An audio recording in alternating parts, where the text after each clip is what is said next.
এই মেকানিজমটা আপনারা অনুসন্ধানী সাংবাদিকতা করে আপনারা বের করবেন। মেকানিজমটা তো আমরা বলবো না।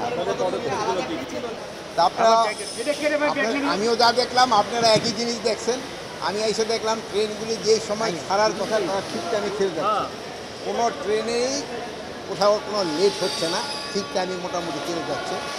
আর 2 নম্বরে এখানে কোনো কালোবাজারি এবার হচ্ছে না। আমি অনেক যাত্রীর সাথে আপনাকে সামনে জিজ্ঞেস করছি, আমি এখানে কোনো ধরনের কালোবাজারি হচ্ছে না এবং টিকিট পেতেও কারো কোনো ধরনের সমস্যা হচ্ছে না। তবে আপনারা জানেন যে এখানে 25% প্যাসেঞ্জারে কিন্তু স্ট্যান্ডিং দেওয়া হয়, স্ট্যান্ডিং টিকিট দেয়। এখানে এইবারও এই 25% স্ট্যান্ডিংয়ে দেওয়া হয়েছে। এই জন্য অনেক সময় মনে হয় যে স্ট্যান্ডিং প্যাসেঞ্জার কেন, কিন্তু এটা তো সরকারের টিকিট দেওয়া, যেহেতু ঈদের সময় তো সবাইকে নেওয়ার জন্য স্ট্যান্ডিং প্যাসেঞ্জারকে দেওয়া হয়েছে। তা আমি বলবো যে আমি খুবই খুশি, খুব ভালোভাবে হচ্ছে। আমার মনে হয় আপনারও খুশি, আমার মনে হয় আপনারও খুশি যে এইবার ঈদ যাত্রাটা ভালো হচ্ছে।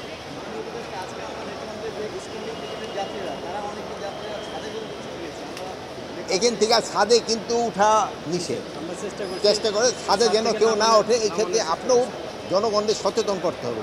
অনেক সময় দেখবেন যে লাস্ট মুহূর্তে যে লাভ দিয়ে উঠেছে, সেজন্য তো ধরেন কাউরে টানিয়ে নামাইতে গেলে আবার একটা অ্যাক্সিডেন্টের মতো হয়ে যায়। ফাঁকা অনেক আছে, আবার ওই উপরে উঠা যায়। সেই আপনারা তো সবাই শুনছেন, তারা মোটামুটি বেশ কমফোর্টেবল, তারা বেশ খুশি। বাচ্চারা তো ধরেন আরও বেশি খুশি, যেহেতু দাদা দাদি অনেকে নানা নানির সাথে ঈদ করতে যাচ্ছে, দেশে যাচ্ছে, এই জন্য সবাই খুব খুশি। বিশ্বমানের থার্মিক্স রড, সালাম স্টিল থার্মিক্স, দেশের একমাত্র থার্মিক্স রড। এই মেকানিজমটা আপনারা অনুসন্ধানী সাংবাদিকতা করে আপনারা বের করবেন। মেকানিজমটা তো আমরা বলবো না। এই কারণে পদক্ষেপে আমাদের ছিল 0 টলারেন্স। কোনো রকমের দুর্নীতি আমরা প্রশ্রয় দিব না। কোনো রকমের দুর্নীতি এখানে কোনো রকমের প্রশ্রয় দিব না। আমরা এখানে কোনো রকমের দুর্নীতি প্রশ্রয় দিই নাই।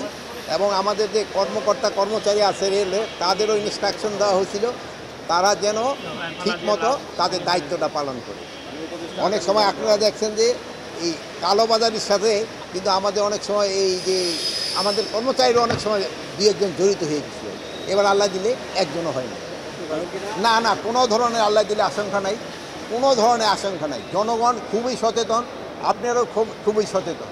মানে কোনো ধরনের যেন কোনো রকমের অঘটন না ঘটে, এই জন্য জনগণও যেরকম সচেতন, আপনারও এরকম সচেতন, আমাদের বাহিনীও এরকমভাবে সচেতন আছে।